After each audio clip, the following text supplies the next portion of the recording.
Hi hello we were అందరికీ welcome friends. మన ఛానల్కి స్వాగతం. మా ఛానల్లో మీకు కనుక వీడియోస్ నచ్చితే లైక్ చేయండి, షేర్ చేయండి, కామెంట్ చేయండి మరియు సబ్స్క్రైబ్ చేయండి. మరిన్ని నోటిఫికేషన్స్ కోసం పక్కనే ఉన్న బెల్ ఐకాన్ని ఆల్ పైన ట్యాప్ చేయండి. ఆల్ పైన ట్యాప్ చేయడం ద్వారా మేము చేసే ప్రతి వీడియోలని, తాజా వీడియోలని నోటిఫికేషన్లో పొందగలరు. హాయ్ హలో వివర్స్, అందరికి వెల్కమ్ ఫ్రెండ్స్. మన ఛానల్కి స్వాగతం ఫ్రెండ్స్. ఈ వీడియోలో 2 అప్డేట్స్తో పాటు ఒక రికార్డ్ ఉంది. సో ఆ వివరాలు పూర్తిగా తెలుసుకుందాం. సో వీడియో చివరి వరకు చూసే ప్రయత్నం చేయండి గైస్. ముందుగా రికార్డ్ ఏంటంటే రిషబ్ పంత్ని ఒక రికార్డ్ అయితే ఊరిస్తుంది. అదేంటంటే రిషబ్ పంత్ కనుక ఒక 2 సెంచరీలు చేస్తే మహేంద్ర సింగ్ ధోనీని అధిగమిస్తాడు. ఇప్పటివరకే 23 టెస్ట్ మ్యాచెస్లో ఆయన 5 సెంచరీలు అయితే చేయడం జరిగింది, టెస్ట్ సెంచరీస్. సో ఈ బంగ్లాదేశ్ టెస్ట్ సిరీస్లో కనుక ఒకవేళ రాణిస్తే మంచిగా, ఒకవేళ సెంచరీస్ అందుకుంటే మహేంద్ర సింగ్ ధోని రికార్డ్ని అయితే అవరోధిస్తాడని చెప్పుకోవచ్చు. అండ్ నెక్స్ట్ విషయానికి వస్తే గైస్, ఐపీఎల్కి సంబంధించిన రికార్డ్తో పాటు ఒకటి ఐసీసీకి సంబంధించిన రికార్డ్ ఉంది.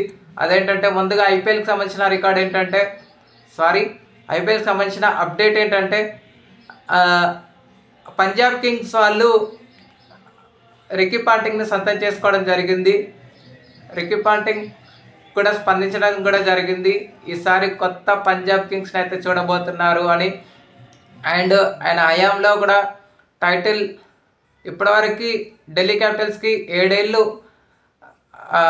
ఉన్నా కానీ ఆయన సక్సెస్ పొందలేకపోయాడని చెప్పుకోవచ్చు.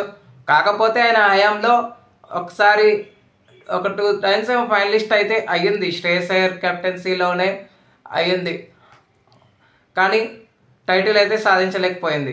అండ్ ఈసారి అయితే పంజాబ్ కింగ్స్ని అయితే సరికొత్తగా రూపొందిస్తాడని కూడా స్పష్టం చేశాడు.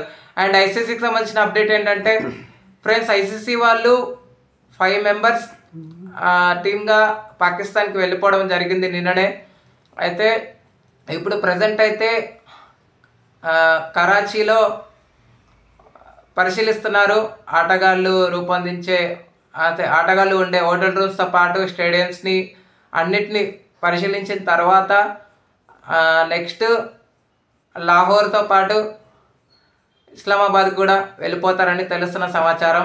ఒకవేళ అక్కడి పరిస్థితులు భిన్నంగా ఉంటే మాత్రం ఐసీసీ వేదికలు మార్చే అవకాశాలు కూడా ఉన్నట్టు తెలుస్తున్న సమాచారం. కానీ అది పాకిస్తాన్లోనా ఎక్కడా అనేది తేల్చలేదు. కాకపోతే వేదికలు అయితే మార్చే అవకాశాలు అయితే ఉన్నట్టు తెలుస్తుంది. ఒకవేళ మంచిగా ఉంటే మాత్రం ఫస్ట్ చెప్పినటువంటి 3 స్టేడియంలోనే జరిగే అవకాశాలు అయితే ఉన్నాయి. Okay friends, thank you. ఇలాంటి అప్డేట్స్ కోసం ఛానల్ని సబ్స్క్రైబ్, షేర్, లైక్, కమెంట్ చేయండి. మరొక అప్డేట్తో మీ ముందు ఉంటాను ఫ్రెండ్స్. అంతవరకు సెలవు, నమస్కారం.